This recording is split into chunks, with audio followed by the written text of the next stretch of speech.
Bismillahirrahmanirrahim. Assalamualaikum warahmatullahi wabarakatuh. Kita berjumpa lagi dalam kuliah kajian seni rupa dan desain pada sesi yang ke-12, 13. Dan mungkin kalau durasinya video ini mencukupi, akan saya sambungkan dengan sesi yang ke-14. Namun andai kata dalam satu tayangan video tidak mencukupi durasinya, maka nanti disambung pada chapter berikutnya. Baik, pada sesi 12 ini saya akan menyampaikan kepada Anda tentang karakteristik desain grafis. Apa sih yang disebut karakteristik, ya? Karakter, sesuatu yang berwatak, ya kan? Tapi lebih konkretnya dalam kajian ilmiah, saya akan menyampaikan bahwa karakter adalah entitas, ya. Entitas itu sesuatu kekuatan yang spesifik, sesuatu value yang spesifik dalam satu subjek maupun secara tunggal maupun kelompok entitas. Entitas itu value dari sebuah eksistensi, sesuatu yang ada dan dia punya suatu value, di mana value itu khas daripada, ya, khas itu artinya berbeda daripada objek atau eksisten yang lainnya dari entitas. Karakteristik itu entitas atau nilai pada suatu subjek matter yang khas, yang bisa terbedakan dengan entitas yang lain. Itu bahasa diksi ilmiahnya kurang lebih seperti itu. Tetapi yang Anda perlu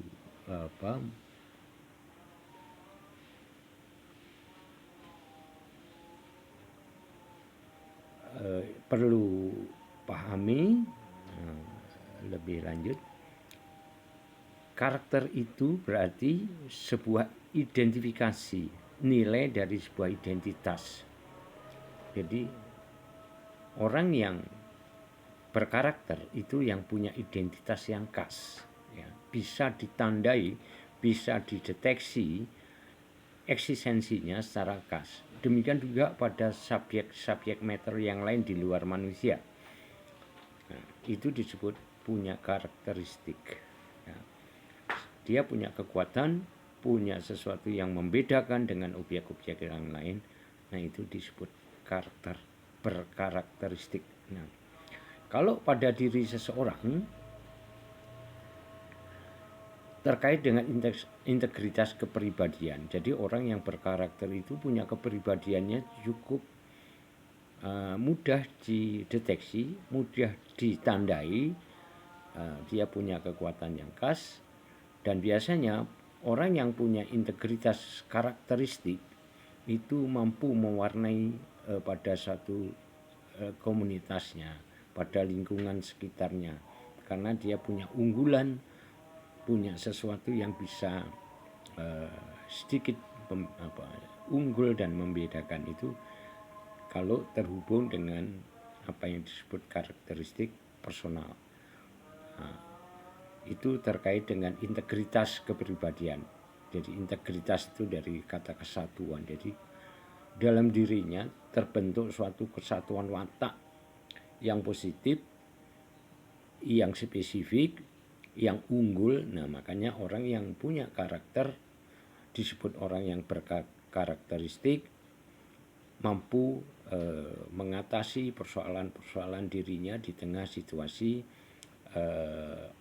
objektifnya, di tengah situasi sosialnya. Nah, itu namanya karakteristik. Tapi contoh yang terakhir ini, yang saya bahas ini adalah contoh tentang manusia, tentang individu yang berkarakteristik. Nah, apakah yang berkarakteristik itu hanya manusia atau seseorang? Tidak. Ternyata semua benda, semua eksisten, ya eksisten itu kalau saya sebut eksisten itu artinya sesuatu yang ada, sesuatu yang kita bisa amati, bahkan bisa kita pegang atau kita amati lah, yang paling mendasar itu kita bisa amati, itu juga satu subjek matter, sesuatu yang eksisten. Nah, ketika sesuatu yang eksisten punya keunikan, bisa dibedakan dengan eksisten yang lain, maka dia punya karakteristik. Bisa digolongkan, bisa dibedakan.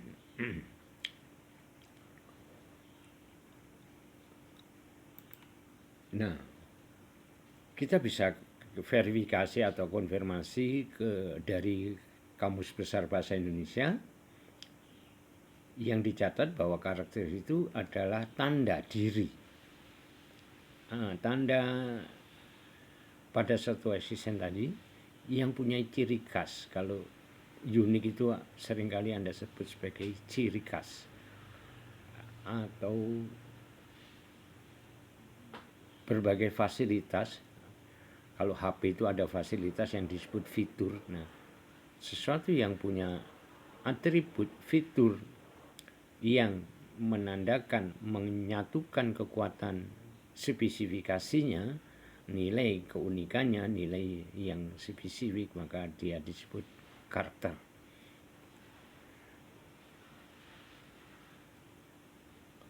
Ya. Kalau merujuk pada kamus Merriam-Webster, ya, pengertian karakteristik adalah sesuatu yang mengungkapkan, membedakan, iya, atau menandai kekhasannya dari suatu karakter individu maupun benda-benda maupun manusia secara kelompok atau komunitasnya.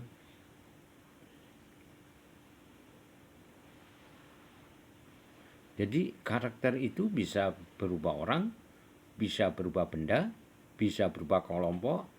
Seperti yang di minggu kemarin waktu kuliah offline, saya juga memberikan contoh bahwa kelas Anda itu juga salah satu identitas yang mempunyai karakter, karena berbeda dengan kelas misalkan kajian seni rupa di kelas lain. Ini R4F dengan R4G, R4H, R4I itu punya karakternya sendiri-sendiri. Karena karakter kelompok itu kenapa bisa mempunyai karakteristik? Karena terpengaruh atau terbawa, terakumulasi dari kesatuan atau kumpulan dari satuan-satuan karakteristik. Nah, dalam kelas Anda, satuan-satuan ini adalah Anda secara individu. Anda sebagai individu punya karakteristik yang tidak mungkin sama dengan teman Anda secara individual. Nah, satuan-satuan kekhasan dari individu ini di bawah sadar, tanpa tertulis atau kesepakatan tertulis, kesepakatan lisan, Anda membentuk karakteristik secara kelompok. Entah itu dari kebiasaan Anda berkelompok, atau pandangan yang terbentuk oleh intensitas Anda bertemu dengan satu dengan yang lain, maka itu akan membawa karakteristik. Nah, karakteristik itu kalau dikomparasikan, diperbandingkan dengan kelompok yang lain, ada kesamaan, tetapi pasti dan sudah barang tentu memiliki keunikan yang lain. Yang tadi saya sebut R4H, R4I itu punya keunikan tersendiri di masing-masing entitas kelompoknya. Dan secara individu, masing-masing juga punya individu-individu yang khas. Nah, itulah namanya karakteristik. Nah, apa hubungannya karakteristik dengan desain grafis? Desain grafis itu adalah suatu eksisten, suatu produk intelektual kita, ya, suatu barang. Misalkan Anda membuat poster, itu kan desain grafis, ya. Nah, itu juga punya identitas, punya kekuatan yang spesifik, punya karakter. Poster Anda dengan poster teman Anda sama-sama merancangnya, cuma dengan sudut pandang yang berbeda, dengan habit motorik yang berbeda, itu akan membuat karakter yang berbeda. Meskipun satu poster yang Anda rancang itu membuat misi, visi, komunikasi yang sama. Misalkan Anda sedang membuat poster tentang bahaya narkoba misalnya, misinya, kontennya kan orientasinya sama, tetapi karena yang membuat berbeda, yang merancang berbeda, dengan segala pengalamannya masing-masing, baik pengalaman nulis, tafsir nulisnya, keterampilan yang terlatih yang berbeda, dan juga sudut pandang di dalam menafsirkan gejala-gejala sosial, atau Anda membuat angle yang berbeda, topiknya tentang narkoba misalkan. Kalau narkoba itu misalnya salah seorang dari Anda mengambil sudut dari penyebabnya atau sebab-sebab seseorang terkena narkoba misalnya. Nah, yang satu punya angle bagaimana pencegahan, ya kan? Kemudian yang satunya punya angle bagaimana pasca pengidap narkoba itu agar kembali ke masyarakat. Kan masing-masing punya referensi yang berbeda untuk topik yang sama. Nah, pengalaman artistik Anda, pengalaman nulis Anda tentang desain komunikasi visual yang diwujudkan dalam desain grafis pun berbeda. Anda punya sudut pandang yang lain. Anda suka pakai ilustrasi tangan misalkan, drawing. Yang satu, karena ahli komputer, ahli trades, ahli membuat digitalisasi objek, maka dia punya sudut pandang di dalam kreatif secara visual. Nah, itu pun akan membuat karakter yang berbeda pada desain poster masing-masing, iya kan? Nah, saya kira itu tidak sulit untuk dipahami. Nah, kenapa karakteristik desain grafis ini kita pelajari? Tentu sebelum jauh, dan sebenarnya tadi saya sudah masuk pada substansi yang dasar dari karakteristik desain grafis. Tetapi untuk lanjut, karena saya tidak selalu melihat slide yang saya buat sendiri, tapi berupaya secara lisan langsung bicara dengan Anda, kadang-kadang melompatkan ya. Maka saya akan kembali pada tracknya, kenapa desain grafis harus punya karakteristik. Nah, kita pahami dulu apa itu desain grafis. Ya, kalau sederhananya saja, etimologi sederhananya, nanti literatifnya, definisi konstruktifnya yang lebih komprehensif, lebih integral, itu Anda bisa kulik dalam catatan saya maupun di literasi lainnya. Nah, kita melihat desain grafis, desain itu sederhananya adalah rancangan, sesuatu yang dipola, sesuatu yang direncanakan, dikonstruksikan atas dasar pertimbangan-pertimbangan kebutuhan-kebutuhan tertentu di dalam komunikasi. Karena kita desain grafis di sini kan relevansinya, relasinya adalah terhadap desain komunikasi visual. Nah, desain katakanlah rancangan, ya, pola atau rencana, layout, ya kan. Kalau di dalam praktek grafis itu, membuat seni grafis itu ada perencanaan, pola yang kemudian menjadi suatu rujukan untuk divisualisasikan secara utuh, integratif, jadilah suatu kesatuan pesan dalam bentuk gambar. Nah, gambar itulah yang dimaksudkan pada grafis. Karena grafis itu gravir artinya gambar, torehan. Nah, desain grafis rancangan seni visual untuk kebutuhan komunikasi secara visual, ya kan? Karena ini relasinya pada desain komunikasi visual.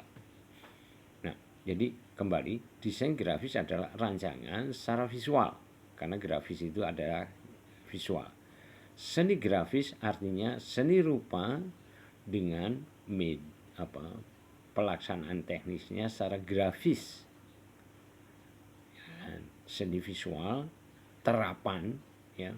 Kalau seni grafis murni ada, misalkan dengan teknik cukil kayu atau woodcut, etching, litografi, cetak batu, dan akhirnya pada modernitas teknologi yaitu cetak offset, sekarang digital printing dan seterusnya.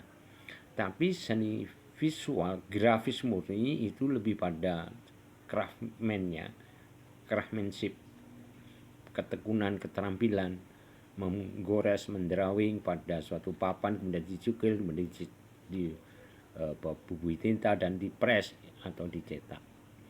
Nah, kalau etching yang digrafir, yang digores itu adalah tembaga atau logam, ya, logam tembaga, kemudian diseket dengan alat pensil dan seterusnya, lalu dimasukkan dalam cairan zat kimia, katoda anoda, ya, proses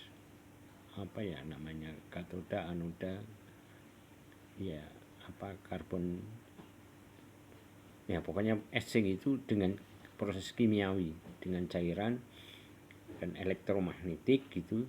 Kemudian cairan itu akan bereaksi mengikuti goresan sketsa tadi, sket dari pensil tadi, kemudian melukai permukaan logam sehingga jadilah gambar-gambar yang berupa parit-parit. Nah, parit-parit itu untuk menampung tinta, kemudian dicetak dan dipres, ditekan oleh benda sesuatu dan dicetak. Itulah seni visual grafis murni. Tetapi yang kita bicarakan ini desain grafis, artinya yang terpola. Desain grafis, seni visual yang tergolongkan sebagai seni terapan. Kenapa terapan? Karena ini dipraktekkan untuk kebutuhan makro atau kebutuhan audiens yang tidak individual, tapi kelompok. Disebarkan secara massa. Nah, karena disebarkan secara massa, desain grafis itu secara konvensional itu dicetak, reproduksinya dicetak. Nah, kemudian perkembangan teknologi, reproduksi tidak hanya dicetak secara fisik tetapi lewat virtual, masuk dalam gadget digital, ya, dalam file JPEG, PDF atau dan seterusnya, itu sudah bisa direproduksi, artinya sudah bisa di-share ke khalayak ramai, orang juga bisa membaca atau menikmati visualisasi dari desain grafis itu. Jadi desain grafis dalam reproduksi ada dua, satu yang konvensional